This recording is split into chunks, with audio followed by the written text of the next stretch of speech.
You're listening to the TV Obsessive channel, presented by TVObscast.com.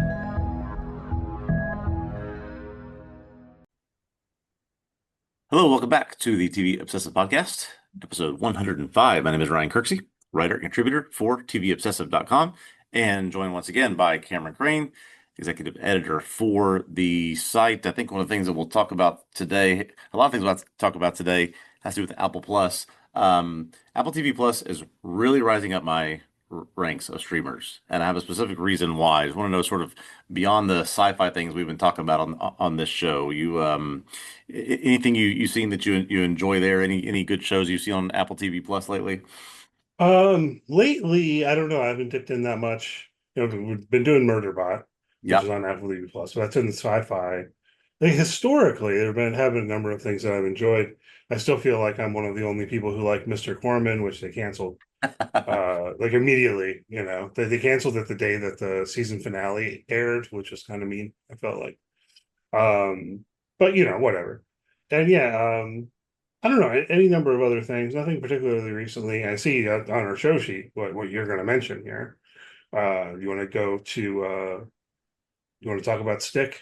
Yeah, so we will later talk about the fifth episode of Murderbot, which we've been tracking through, and I think really liking it. And I think that Apple TV Plus has sort of maybe found their groove a little bit. They have very good science fiction, which we've always noted, and we've covered a lot of that here.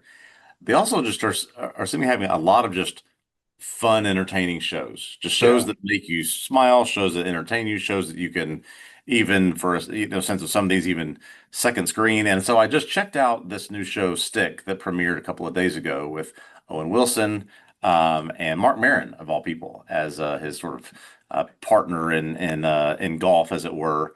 And yeah, just very Ted Lasso vibe. A lot of people have said this very same thing. This is a real interesting, sort of funny mashup of Happy Gilmore and Tin Cup. If you've seen those two movies, you can tell there's some real emotional beats coming up in this story. Some of the things that they've started out with, but Owen Wilson is kind of a washed-up golfer who takes on this kid prodigy and is going to train him and get him back into a sport that he doesn't play anymore but used to love. And there's maybe one too many like, oh, you're old, so you like that jokes. But beyond Okay. that, it's been really interesting, funny, entertaining. You really have to like Owen Wilson because he's doing very much the Owen Wilson thing in this show.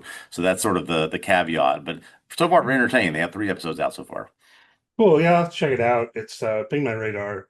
I didn't realize Mark Maron was in it. I do appreciate Mark Maron as an actor. I don't know. Did you ever watch his show? Remember he had No, a little, I like never sitcom I never saw kind of his thing. show. I will say. I can take or leave Owen Wilson. Mark Maron is the funniest part of the show. He's fantastic in it so far. I guess he's ending his podcast. I don't know if you He saw is. that He is. Yeah. which is unfortunate. I can't say I've been a regular listener, but I've popped in here or there, you know. But maybe he'll act more. I don't know what he's gonna do. Yeah. He also had I guess it's been a couple of years now, but his last, I think it's his most recent stand-up comedy special. I rather enjoyed. It was a bit dark. There were a lot of reflections Yeah. on death. But it was good. It was good. Yeah. I mean, Yeah. he was really kind of digging into that, the whole story with his wife dying and all of that kind of Yes. stuff and Yes. Yes. stuff that's going on in his life. So, There um, is some real world parallels that tie to him in that story in this show as well. So you can tell they're planting the seeds for this to not just be oh, look at all the hijinks that Wilson, this young kid, have on the golf course, but they're really going to try to sprout some of these emotional stories later on. You can tell that's coming. yeah, that's interesting. I mean, to circle back around to where you started the conversation here, I do feel like Apple TV Plus has mostly done pretty well. And weirdly, the weak point might be in some of these instances where they've tried to do like a prestige drama. You know Hmm. what I mean? Like, again, I know we've hit on this on the podcast before, and it's one of those things where I can't even necessarily remember the names of some of these shows to mention. You know what I'm talking about, though? Like, Yeah. Yeah. you'll see something like, "Oh my God, look at that cast! These are like all Oscar winners or whatever," Exactly. and then it's just like no one watches the show, it gets no buzz. Yes. The reviews you see all say it's just like kind of mediocre or whatever. So I don't know. Maybe they'll do better on that front in the future, or maybe they'll give up that front because it does seem like they've carved out a couple of niche kind of things in terms of doing a lot of sci-fi that's good, and then also, as you Hmm. say, some of this comedy stuff. So, um, and they've taken some chances. So I appreciate what they've been doing. Yeah. Yeah. Even though they've canceled some things like Mr. Corman and also Schmigadoon, which I never got around to watching, but I always gave them credit for doing a show like that. You know what I Right. mean? Like Right. Exactly. it takes a little bit of courage, I think, to fund and produce a show that is so centered around musical theater, you know. Yes. Oh, yes. Um, Absolutely. and some people got really into it. I know Clay Dockery wrote on it for TVObscast.com and did a thing where there was a section at the end of each article, like digging into the references to musical theater, which I encourage Clay to do. And so if anyone's interested, you go check that out. I think we produced some good work there. But um, anyhow, on my end, I caught up on Doctor Who. Oh, The okay. Okay. season finale was I still don't even know what day it came out, but I want to say Saturday, maybe it was Friday or whatever. So Yeah. it was shortly after we recorded our last podcast when I mentioned it and the article of worried about the ratings and all that sort of stuff. Yeah. Yeah. I started to see some people on social media reacting to the finale, and Okay. and quickly realized it was one of those situations where I better hurry up and get there because otherwise I'm gonna get spoiled, you know. Yeah. So Yeah. like I'm gonna do my best here to avoid the spoiler Hmm.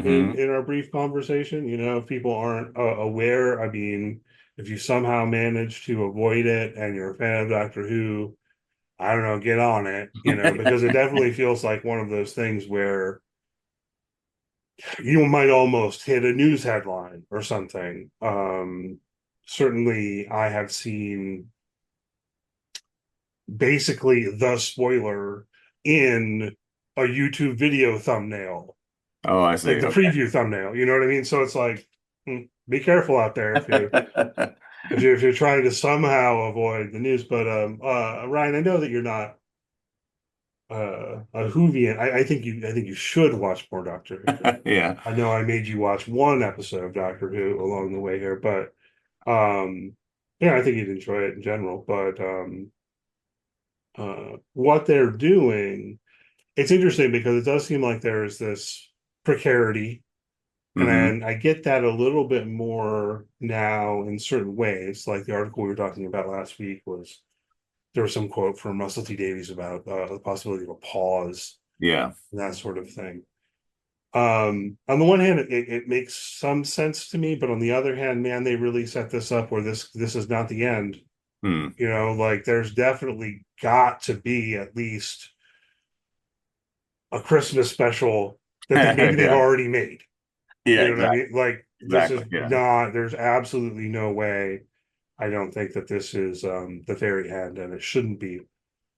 It does also feel a little bit to me, um, and I'm kind of trying to speak to people who know what I'm talking about without actually saying it, but it does kind of feel to me like another instance of maybe a Hail Mary kind Mm. of oh hey oh hey look at this. Like if you've been a fan of the show for at least 20 years, you sure are intrigued, aren't you? Yeah, like maybe you're not sure what we're gonna do with this, but you want to know, Yeah. you Yeah. know. So I don't know. I am really curious. I figure there has to be at least usually they do Christmas specials. So I feel like there has to be at least that. Um, and then I don't know. I kind of I hope there isn't a hiatus after that, but various things are Yeah. possible here, including I think a question around whether the Disney Plus distribution deal gets renewed or not. I think that's a question that's in the air. But Well, yes, that's again, I think I've said this before. It's just the sheer volume of how daunting it would be to go through, start at the modern Doctor Who and work its way through. I think that's what's preventing me from doing it. Yeah, I mean, I think one of the things though is you don't have to, because I mean, even with the like that's where I started, right? With the Yeah. Christopher Eccleston season, and so on, right? I still haven't watched the old stuff from like the 70s, and Yeah. you know what I mean? Like sometimes I think about at one point I did on one of these services, they had the very first episode, I think. So I turned on like the first episode with the first Doctor, and I was like, wow, this is not very good. But um I know some of the stuff later I probably would enjoy a lot more. Yeah. But still, like part of the deal with the show is particularly because I mean, no one's going to say, "Oh, well, you have to go back and start with the first Doctor Right. in the 1960s." You know, it's like Right. there's a way in which you're always in the middle, and sort of even with the I don't even know what to refer to this as, but the if you like the modern era, like contemporary, starting in 2005. I'm sure there's a term for that I'm blanking on, but even with that, it kind of starts with the sense of you're in the middle Yeah. because it it embraces that background, even if you haven't seen it. If that Yeah. makes Okay. sense. Okay. So, I mean, I think you could pick up with any Doctor. You probably want to start at the beginning of that Doctor's run, Yeah. Yeah. but the structure of the show kind of allows for the possibility of doing that. Like I know people who started with Matt Smith, Okay. and that's weird to me. I was like, well, why'd you skip David Tennant? What are you doing here? Yeah. But I know that there are people who like got into it starting with Matt Smith and then maybe went back, and there's various things you can do. So anyhow, all right, I guess we'll leave it there. I guess I'll keep talking about seasons need to be longer than 8 episodes. God damn it. Yeah. Yeah. That's Um, right. but they do. That's another note. They need to be longer than 8 episodes. It's like give me lower production values and more episodes. More episodes that I'm cost serious. less. Like Yeah. it's like Exactly. they with the Disney Plus thing and everything. It's like they up the production values, but then the seasons are only 8 episodes. Yeah. You know, I don't know. Give me cardboard cutouts of Daleks and more episodes. That's fine. Um, anyhow, so let's shift gears a little bit here. Talk about what's been in the news this week. It's June 6th, by the way. I don't think we mentioned that yet, 2025. So, first podcast we recorded in June, which was Pride Month. That's right. Yeah. And then to start with a very sad, disturbing, um, what's a word for provoking anger? I don't know. But Jonathan Joss, I want to start there with, Mm-hmm.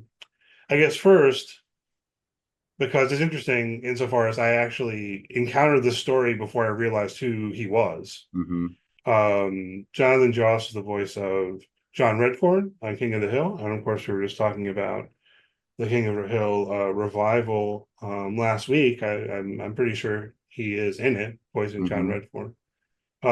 Also had kind of a bit part on Parks and Recreation. It was quite funny.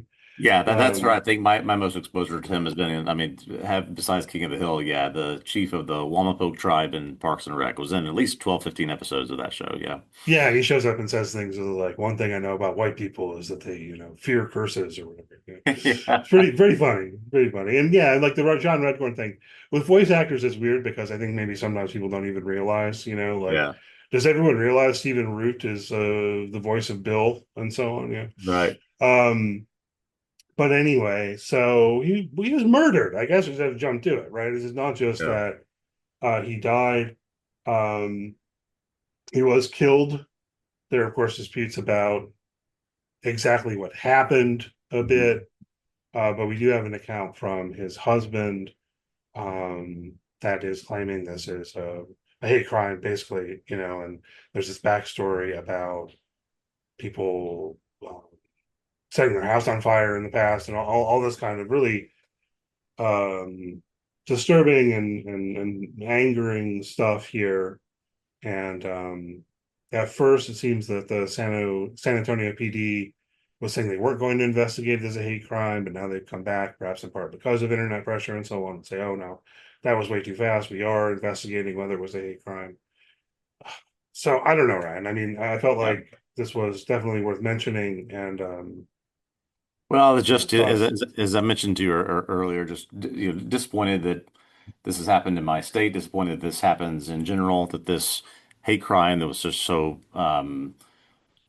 blatantly horrific and happened out in the open, and seems to be something that perhaps was targeted, as you said, things happened to him before, and you have these stories of these people in the public eye, and you just assume just sort of things are all great for them. But it seems like that Jonathan and his husband have suffered a lot of things for a long time, and it's just devastating that it's ended this way. So many good things on his resume when you go and take a look at it, and just yeah, just devastated by this news, and for him, for his family, and for that entire community. I mean, just we've covered a lot of things of, most recently George Wendt, of people that have passed away for various things, but just to have something like this is just, I don't know, it gives you one more second of just don't understand it. Yeah, I mean, it's just a bit harder to, you know, George Wendt, I think it was a heart attack. Yeah. This is mm.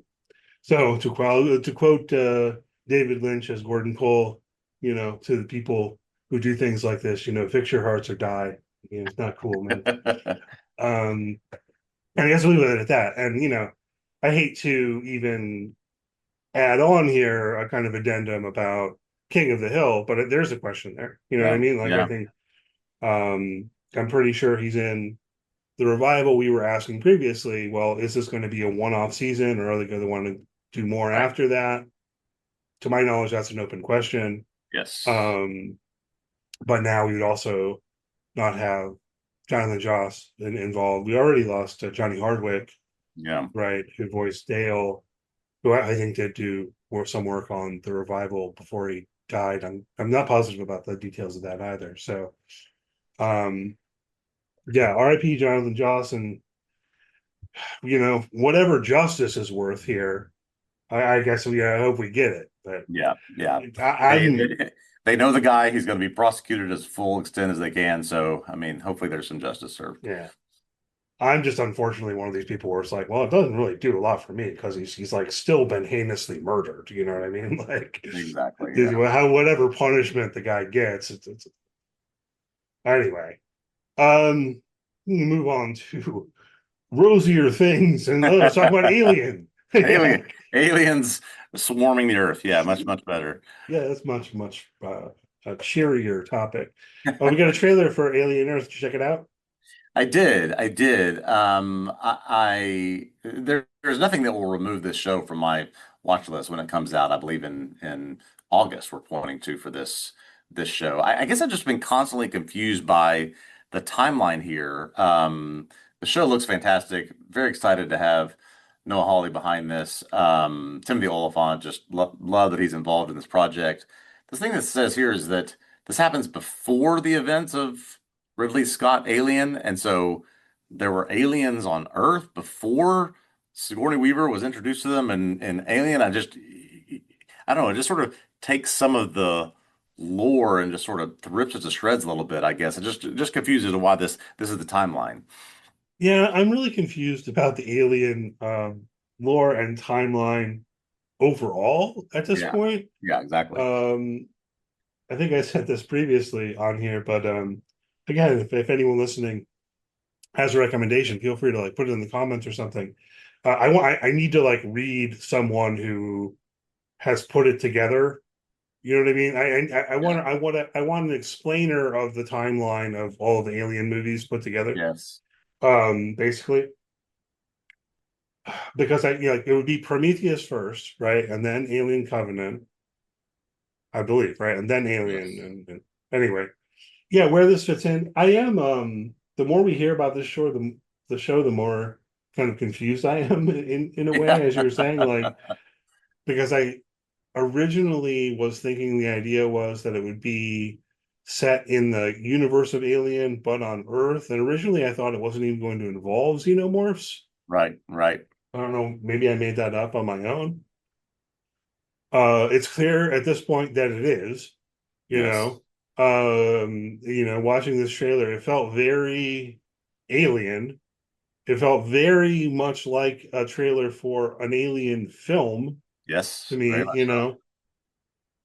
So yeah, I don't know. I still remain really curious. Noah Hawley's behind it, and of course, I've been a big fan of his work on Fargo, his work on Mhm. Legion, and so on. So I'm prone to trust that. I'll definitely watch it. I am thinking that I'll probably write on it unless someone else on the site pops up and really wants to instead. Um, but yeah, I don't know. I can throw in there though on this front. Um, I think I mentioned last week or the week before that I watched Alien Covenant Hmm. because I am trying to, with the thought that maybe I'll write about this TV series, fill in the gaps for myself and so on. So this past week, I watched Romulus. Yes. Oh, okay. It's all on Hulu. If people aren't aware, all the Alien movies are on Hulu. Yes, they're prepping you for this show coming out. Yeah. So I didn't think Romulus was particularly good, whatever that's worth. It was like fine. Yeah, yeah. Um, and then I don't know, I was just kind of feeling it a little bit, and I watched Alien versus Predator. There you go. All right, Oh now boy, that now movie we're is in the good bad, stuff. Yeah. but Not part of canon according to the official alien people. yeah, that's what I was going to say. I was talking to Chris Sheridan, who writes for the site. We were changing some DMs during it. He's a fan of Paul W.S. Anderson's work, I think, sort of generally, and so on. Um, but yeah, I was like watching it. Like, I think someone's going to tell me this isn't canon. It's like, yeah, No, dude, it totally, definitely is not canon. no, Um, no. but it was ridiculous in a way, and I almost kind of enjoyed it more than Romulus. Because it Yeah, was just, I watched these two movies on the same night, and they were in my mind they were both bad, yeah, but in completely different ways. yeah. Right? It was like Romulus was kind of bad in that, oh, this feels a bit slow, and it's just kind of like, I don't know, mediocre and fine and alien film. Hmm. Whereas with Predator, it was like, wow, this is really campy and awful. Um, but yeah, I guess that's not canon. Which, I mean, it's important to be clear on that. We need an official statement. We're talking about Alien Earth, right? Hmm. And Alien versus Predator takes place on Earth. That's right. That's So right.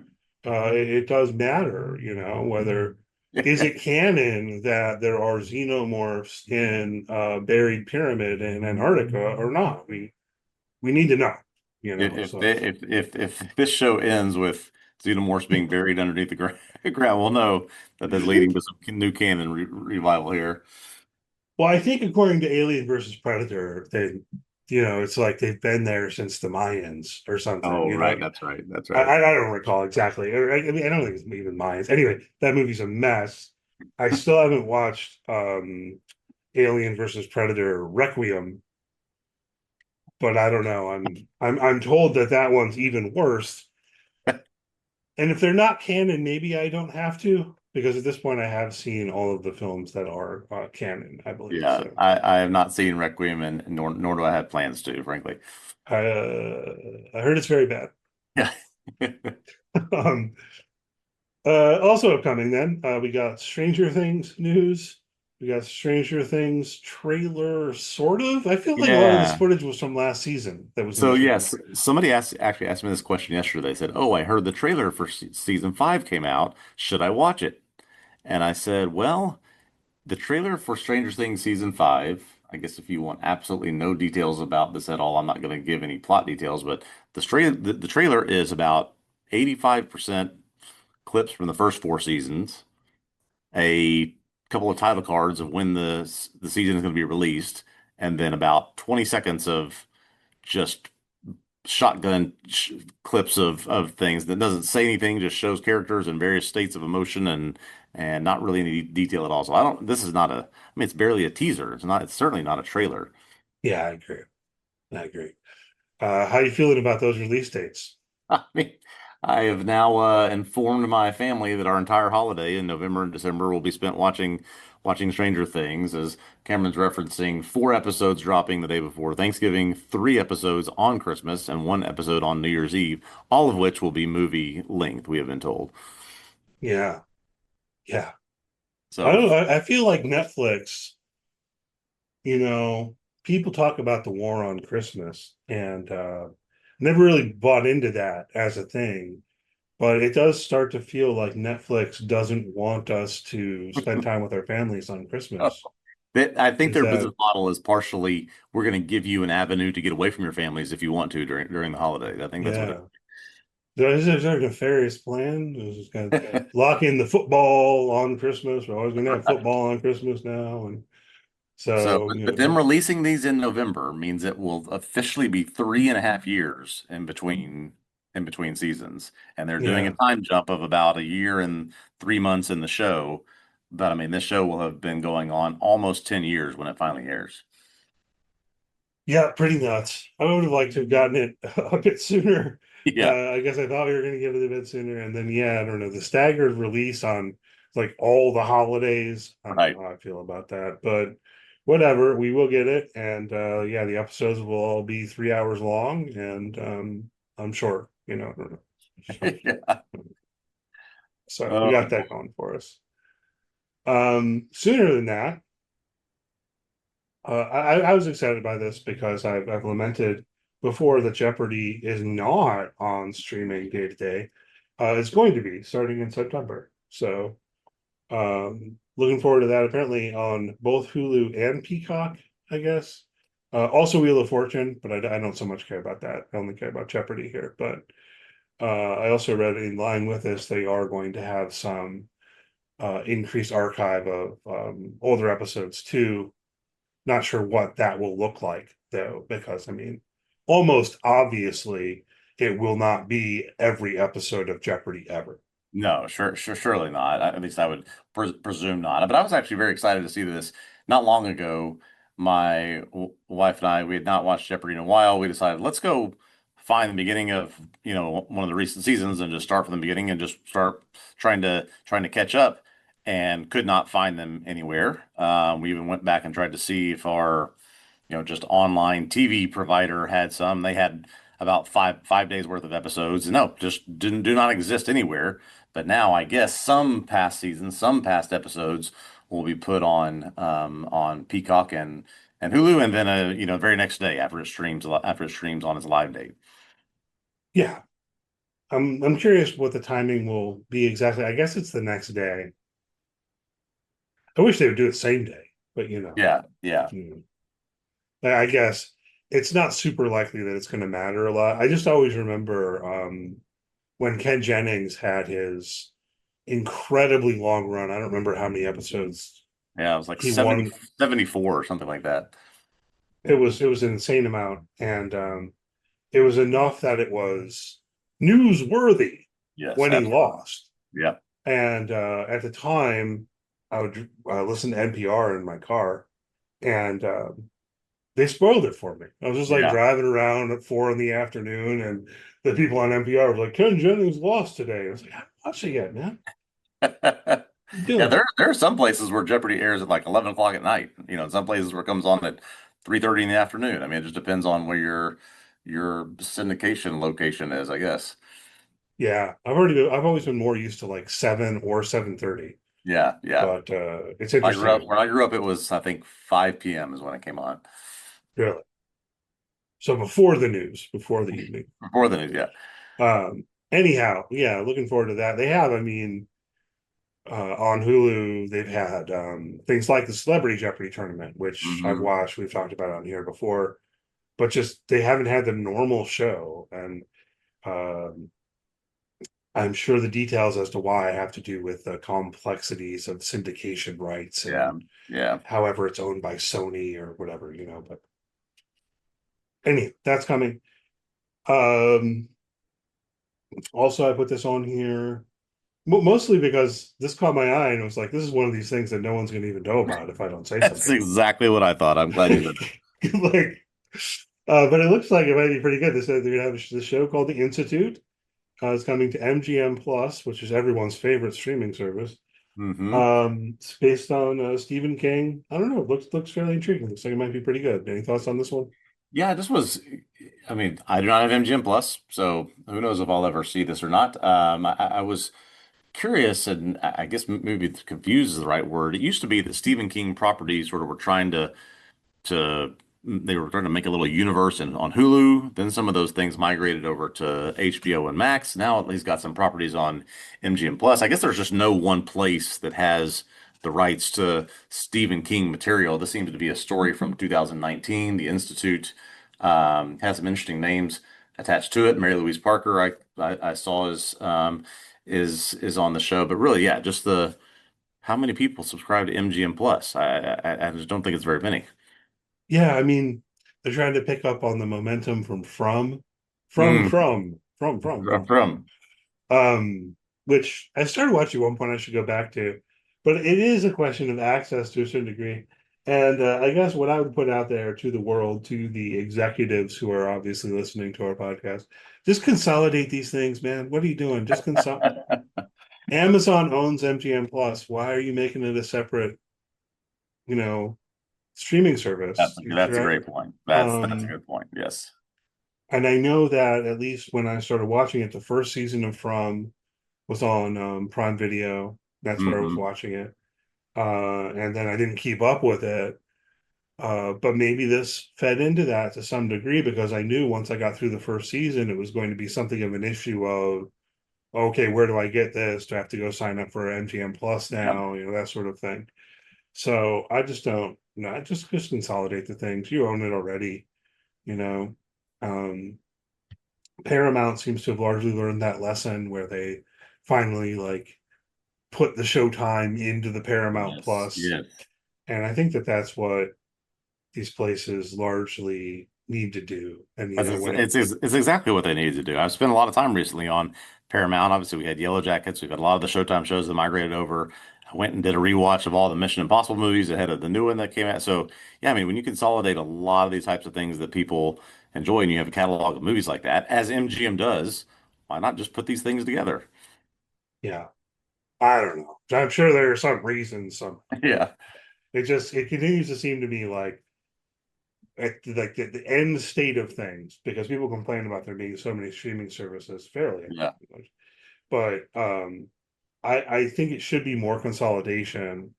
And then you could also have some of these bundle packages, but Hmm. it's less the bundling, I think, and more like there should be a consolidation of the ones that are going to survive, Yeah. which I Yeah. would guess might be like Peacock, Paramount Plus, Netflix, Amazon, surely, Yeah. right?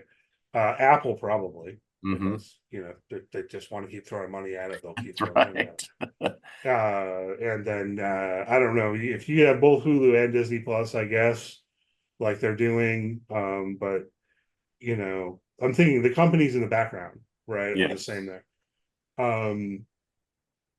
And some of these other places should probably just go back to licensing their content, you Yeah. know, Exactly right. Yeah. like AMC. I'm sorry. Yeah. I like AMC. I like you, but I don't know if there's quite enough there to warrant It's a full subscription. AMC Plus Exactly. subscription. Anyway, maybe there is. I'm sorry. Well, we'll leave the rant, but you know, I just keep thinking that as years go by that yes, there are too many streamers, but they should just kind of like consolidate in line with the parent companies I know exist in the background Right. already. You know what I Right. mean? Exactly. Um, let's see. What else? Do you want to talk about Poker Face a little bit Yeah, here? just very, very quickly. I have caught the first two episodes of the new season of Poker Face. I think that it's maybe four or five of them are out now. First episode with Cynthia Erivo, second episode with Giancarlo Esposito. Both of them just right down the middle, just excellent if you like that format of that show and what it's about. Really, really entertaining. And then find out that some of the information that's come out, the data from May, the Poker Face is doing very well. It was the fifth best original series in May for the data that we have behind a couple of Netflix behemoths, Andor and Handmaid's Tale. So good for them. I'm going to definitely finish this season sometime this summer. Like I said, the first two so far have been very well done. Cool. Yeah, I need to catch up. I don't want to go on a rant, I think some of the stuff in the news about Natasha Lyonne lately is, I don't know, stuck in my craw a little bit, and probably I'll get over it, but you know what I'm talking about, right? Like Yeah, apparently she's going to direct an AI movie or something. I've seen some of that. Yeah. And then it did sort of bother me the other day when there was this quote going around, like she was saying that David Lynch told her AI was like a pencil. I don't know if you saw that. I didn't see that specific one. No. There's a lot of stuff in yeah, like the circles I run in on Blue Sky or whatever. And a bunch of people are saying like, "Oh, David Lynch shouldn't say that." I was like, I don't know, Yeah. man. Like, there's a decent chance that David Lynch did say He that, did. Yeah, right. but I still feel like, to me, it feels kind of in poor taste to put that out there in the Yeah. public when this is the dead legend said it's okay to use AI. It's kind of like, man, I don't know. I don't. Yeah. It just Right, didn't. right after some real battles were fought over this and at least in the negotiating table for some of these issues. Yeah, just poor taste, even if there is some truth to it. Just didn't sit real well with me. I guess Yeah. she was his neighbor. By the way. Oh, okay. I That didn't was realize part of the that. back. That's what they say. I don't know if it's true, but that was part of the Yeah. background story. And it was in some interview, and I don't know. Maybe she realizes in retrospect, after people made a big deal of it, that it wasn't the best thing Yeah. to say. The Peacock PR person didn't get to her Um, fast enough. Yeah. but I don't know. I mean, I kind of hope so. I guess 'cause I've always liked Natasha Lyonne, but some of that stuff just made me feel like a little. I don't know. I really want to watch Poker Face right now, but Hmm. yeah, I'll have to catch up on it, and it's a good show. So not going to hold these minor worries about AI that I have against Poker Face. I guess that would Yeah. be. Yeah. All right. Well, Hey, let's talk about Murderbot. let's We're do it. up to episode 5, so we're basically halfway through the first season here. Uh, Rogue War Tracker Infinite. I don't know what I think about these titles. Anyway, we'll leave that Yeah. to the other side of our little break here. Spoilers will be on the table in what follows for everything in Murderbot through episode 5. Not from the books, which we haven't read. We'll put a little bit of music in here and be back with you in just about 10 seconds.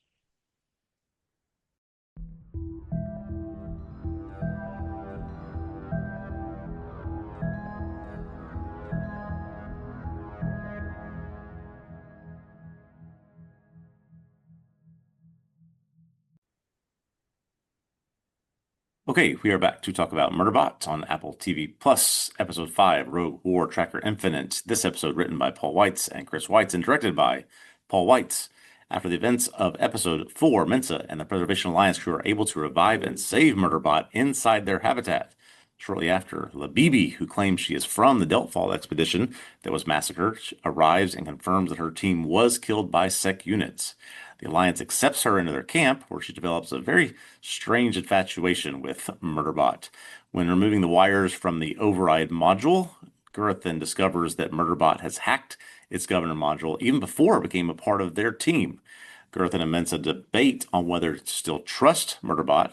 They're surprised to learn just how many hours of TV shows it's been watching since it gained its freedom. The team believes there must be some kind of hostile third party on that planet, and they believe they need to activate the emergency beacon to be rescued. It is damaged, so they have to go activate it by hand. Mensa and Murderbot fly to the location of the beacon. The episode ends with the beacon exploding just as the two arrive. Halfway through the season, we get the fact that the crew has learned the reveal that Murderbot is no longer has a governor module and has some freedom.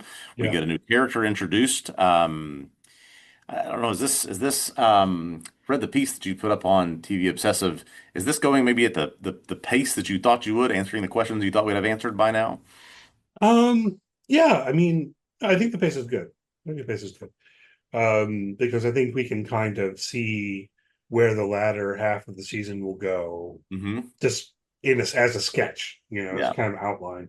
I haven't watched it yet, but I think it makes sense, right? Because now we've gotten to the point where one, um, our human being friends, the Preservation Alliance, know that Murderbot has free will, right? Right. And two, things have sort of come to a head in terms of the threat against them even though we don't know what's behind that as of yet, right? Who attacked Deltfall, Right. and then presumably that same person or group sabotaged the emergency beacon, right? Yes. Yes. And so, who are they and why? I imagine we will start to find out better in the next episode or two, and then things will Yeah. really kind of come to a head to wrap up the season. So I think it's paced pretty well. What do you think? Yeah, I think it's a pretty clear path that we're going, and now we can do it without the, I guess, the cover of Murderbot having to hide certain things. It's sort of the added challenge of how do we discover what this third party is, how to discover how to escape them, how to discover how to escape where we are with all of these challenges ahead of us. And we've got this sec unit that we have to decide whether or not to trust or understand what his motivations are, what is it doing from this point from this point forward. So yeah, I think that I was thinking about this idea of doing this reveal now versus doing it towards the end of the season. I think it makes sense now because we really need to start finding out some answers as to what does it mean when this unit has free will and what has happened in its past to get it to this point. We got some of those flashbacks. So yeah, thought that the pace and the timing of what happened in this one was appropriate. Yeah, and to the extent that the show is sort of about the relationship between Murderbot and the human beings, that needs to progress. You Yeah, know what I mean? yeah, And it's not resolved completely because there's definitely still, I don't know, there's awkwardness, hmm and there's that kind of question, I think, from Murderbot's point of view, even of, oh, well, you mean now I can be myself? What's that like? How do I yeah. do that? Right. It makes an interesting comment to your point as he and Mints are flying to the beacon. Well, this is an unusual experience to have a conversation that's not regurgitating facts or responding to orders. And so, yeah, I find so many interesting things as I watch more and more of these episodes about, oh, I see myself in Murderbot when I think about interacting with or having to deal with different types of people, some that I appreciate and some that I enjoy, and some that I just find, oh my God, I want to get out of this situation as fast as possible. yeah. I mean, how do I do that? How do I navigate the Yeah, problem, and right. so on and so forth, right? And of course, we've talked about before how the story is rather explicitly playing on themes related to autism and things like that, right? Which I think Yeah, factors in here. However you want to take that, right? Like, I yeah, don't know, neurodivergence, whatever.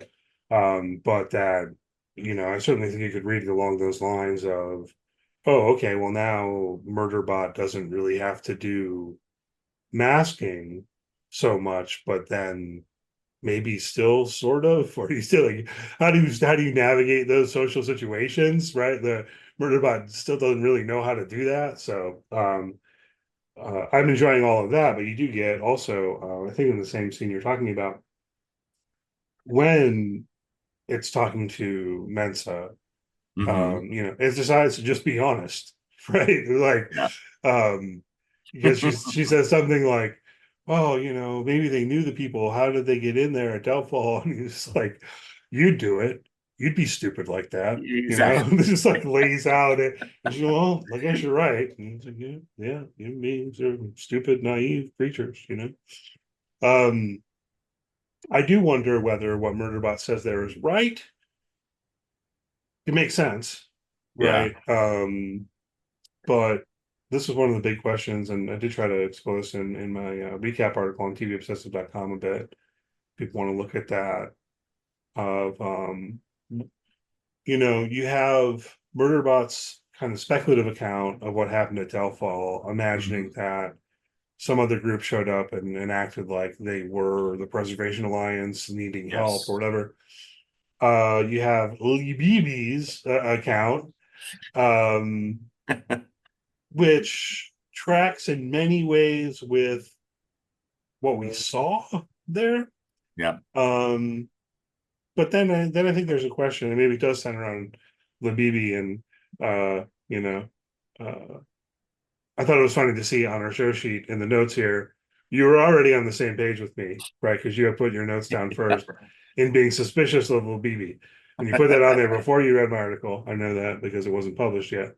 Yeah. So let's talk about that. You think Lil BB, did she do it? Is she Yeah, I think the there's just culprit? a pretty common trope of, oh, the one person who survived the whole thing ends up being, one of the reasons why it happened. So I think just, radar is up a little bit when you see something like that. I mean, this person could be putting on their own mask and their own sort of a front of who they are, but she says, I'm not very smart. All I did was the maintenance and the laundry. I don't, and they're kind of surprised that, oh, there's someone like that on your crew.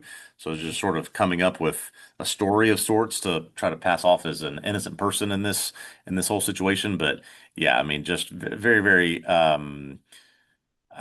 suspicious of Labibi's just sudden show up and just be just fine after this massacre. Yeah, so it's like possibility one is that she's telling the truth Hmm. and ran away outside once the shooting started or Yep. whatever Yep. and managed to hide and survive. Okay. I don't know. Yeah. Maybe, you know. Would the But sec units not have these advanced sec units not have caught that or understood what was happening there? I mean, perhaps, I guess. the bad guy won, right? Yeah, yeah, yeah.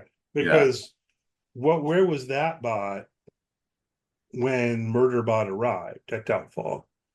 It seems like it was somewhere else, maybe Yes. outside. You know what I mean? Like Yes. maybe like kind of keeping tabs on it. Um, I don't know. Maybe there was even some extent to which there was a thought of this being a trap for the Preservation Alliance. I don't know. I don't know for sure. We don't know who's behind this. Labibi refers to that bot as a sec unit, which Hmm. was noteworthy to me because I wasn't sure if it was. I mean, like it's obviously a robot Yeah. Yeah. or of whatever kind, but it doesn't seem to look like the other sec units. Right. I don't know if there's any weight to put on that or not. Right. I'm just imagining the possibility that it was Labibi who showed up and well, asked for help or whatever, got them to open the door, and then here comes the bot and behind her, and it could have just been the two of them. Yeah. Just an innocent, doesn't look like can cause any harm Trojan horse that, yeah, is gonna cause this group trouble, at least the ones that have stayed behind, while Mintz and Murderbot have gone off to the beacon. Yeah. So maybe not, like I don't know, maybe not. It's definitely a trope, and it's a question then of, I guess, well, is Murderbot the series going to just follow out that trope with Labibi, or is Yeah. it that Murderbot the series is aware of that trope, knows that we're going to be starting to suspect Labibi, and no, actually, she's innocent, and because there's this other element that I think also because we're in Murderbot's perspective so much, kind of turns us off because she's like sexually attracted to it or whatever, and it's just like I don't want to do that. Yeah, I wonder how much of that is yeah, just we want you thinking about other things about this person and not the fact that it could be the brains or the cause behind what happened to Delph. But yeah, just a very odd, just attraction, infatuation with Murderbot, and doesn't mind sharing it or letting it know. I mean, Alexander Skarsgård's a handsome man. Yes, yeah, And can't deny that. She says, "Well, I didn't know that they had faces." She's seeing the Skarsgård face, and she's like, "Oh." And there's that humor too. I feel like there's an element of the humor of the show, and something that's actually relatively central to the show and the watching experience that we haven't talked about a lot because maybe it feels like there isn't a lot to say about it, but yeah, yeah, things like her wondering whether or not Murderbot has a penis, and all of the yeah, stuff with the polycule of between all that kind of stuff is there, and I think important to the overall vibe of the show. But yes. I think our tendency is to focus a bit more on, I don't know, what's going on in terms of the plot or at a more kind of conceptual or philosophical level of question or something like that. But I don't know. Other thoughts about Labibi? just just I don't know, too many odd individual small things that I think put together and make a puzzle of not things not lining up to the story that she's telling. So I think we don't have too much other than some very unusual activity with Murderbot here and just some weird conversations. So I think that's very much a red herring, but very much on suspicious alert there. Yeah, I'm curious to see where they go with that. Yeah, me You know, too.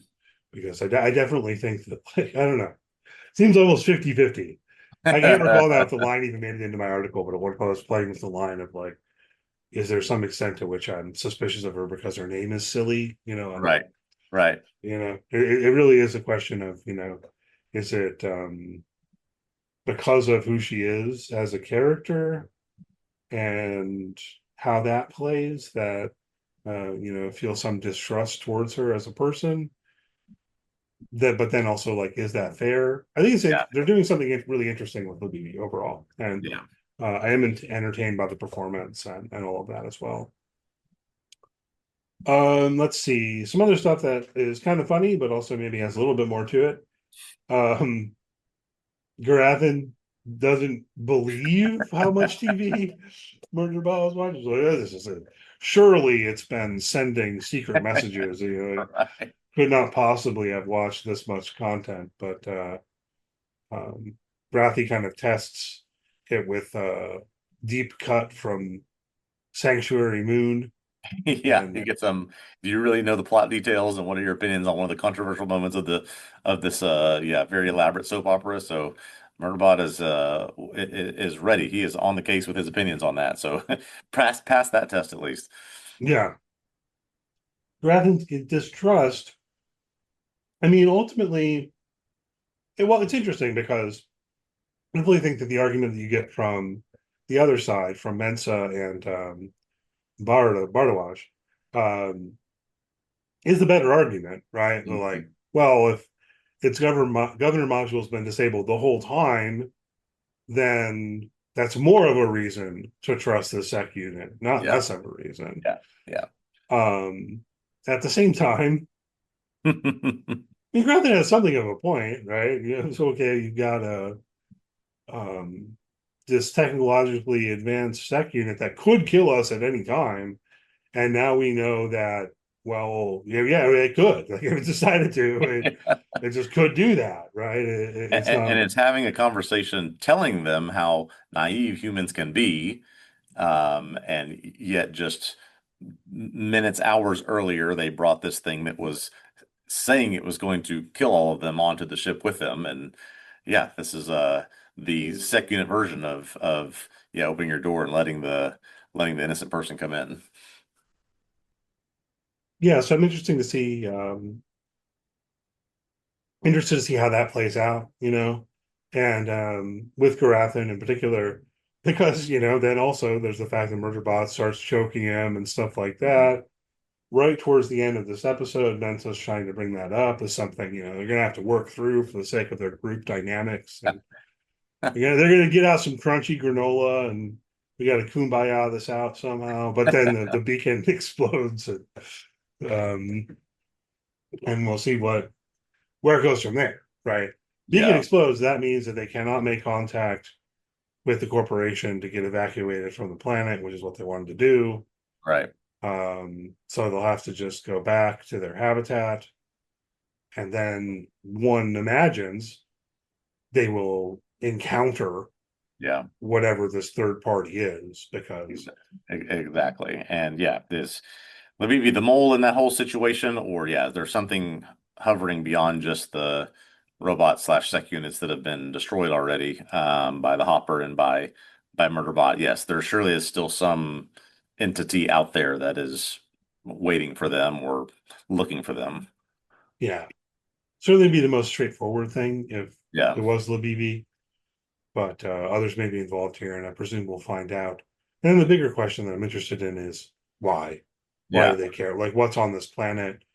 We had that relatively brief mention several episodes ago about the possibility of there being alien technology but we still don't even really know what they're talking about there, who these Right. aliens are or were, or what the status of that is. Our characters seem to know more than we've learned as an audience so Yeah, far that's the one about thing that I them. wish if this is going to be the MacGuffin, whatever it is that's on this planet, I wish we knew a little bit more about what it was and why there might be competing forces fighting for it, looking to control it. I think that's one thing I'd like a little bit more information on in the episodes ahead. Yeah, yeah. And I guess I'm hoping, or almost expecting, that that will come, and maybe those two Yeah, things will kind of come together, yeah. you know. Um, who the threat is and why, and so on. Um, I have a note on here about Rathy's line calling him Seki.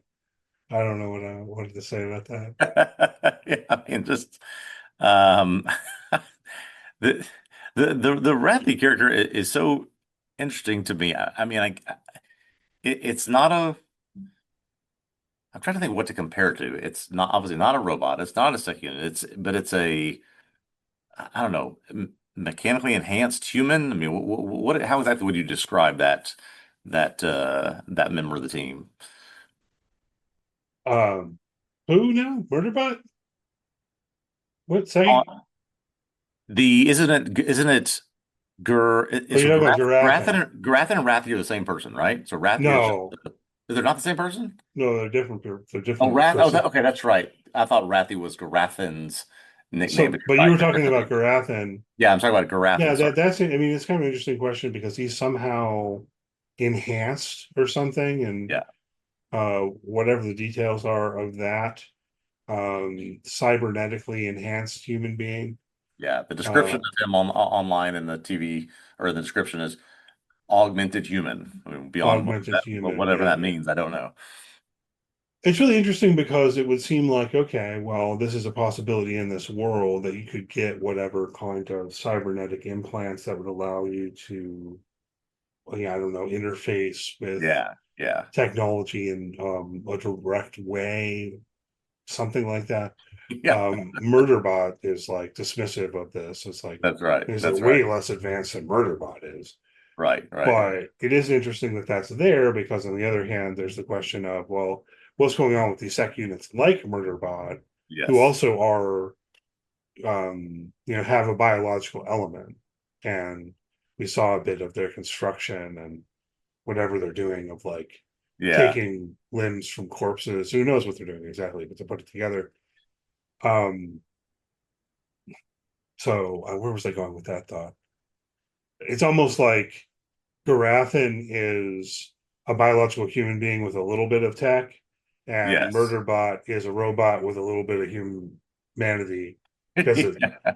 Just a face and yes, genderless body of humanity. The rest is mechanical, but yeah, just a little bit of mechanical augmentation for Garathan. I think that's right.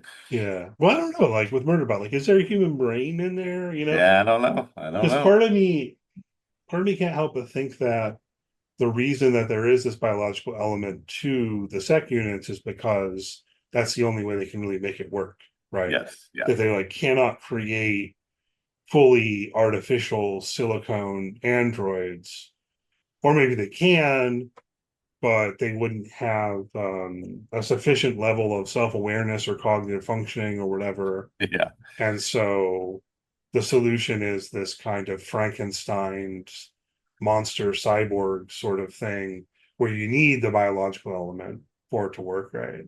Yeah. Yeah. Um, That's right. but yeah, no, so Rathi is the other guy, the Yes. one Okay. You're who's right. in You're right. the one who's in the thruple, right? That's right. Um, and well, I guess what I was thinking out here is there's one point where he's talking to the BB and he's like, we're friends with this sec unit, you wouldn't understand Yeah. because you're from the corporation, whatever. And I'm just thinking about that whole attitude of the Preservation Alliance and the way in which it feels like I know people like this or have known Yeah. people like this. I was Yes.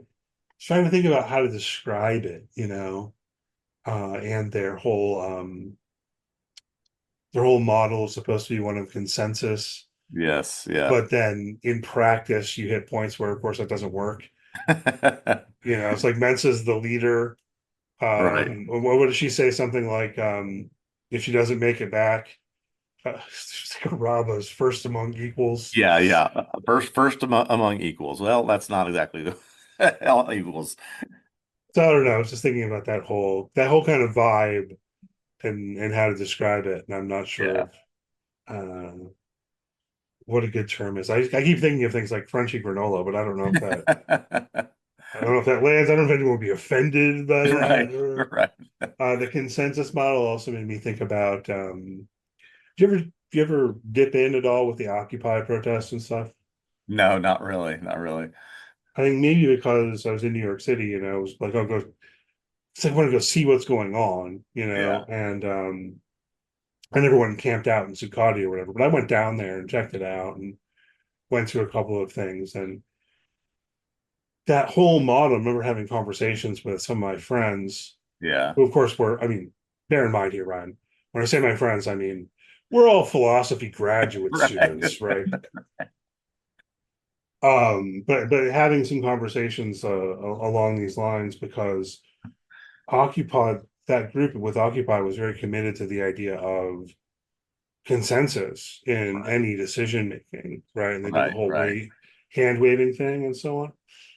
Anyway, I remember my friend Mary Ann, who was very politically, I don't know, politically active, but also in terms of thinking about political philosophy and so on. Sorry, I'm stumbling around here a little bit. But anyway, I just always sticks with me. Her critique in particular was that consensus model. I And see. I Yeah. just recall her saying that when it comes down to it, that demand for consensus, she claimed, is like really kind of totalitarian. Hmm. Um, so it's interesting to me how the show kind of plays with that a little bit. And it puts me in mind thinking back to some of those questions where, Yeah. like, Yeah. on the one hand, the idea of um, we all have to agree about what we're going to do seems very inclusive. Yeah. But on the other hand, it creates a lot of pressure on like the one person who doesn't agree, Right. right? To say like, well, you have to agree so that we can do things, right? And potentially then you're taking away my freedom to be the minority Yeah. dissenting party, right? Like, all right, the group as a whole is going to go ahead and do the thing anyway. I just want to note I didn't agree, Yeah. right? Yeah. Whereas if you're really demanding consensus, it's like, well, no, now everyone's fully implicated. So I don't know. It's just something I got to thinking about a little bit here. Um,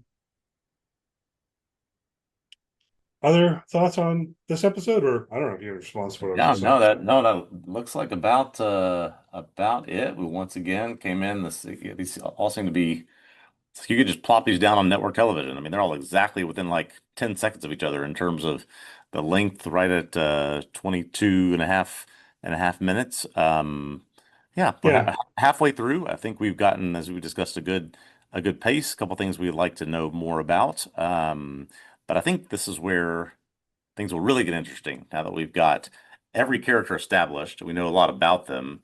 And now we have the reveal that there is no governor module in the second unit. Where do we really get? Does a lot of that inner monologue come out as sort of conversation? I think that should be interesting to see.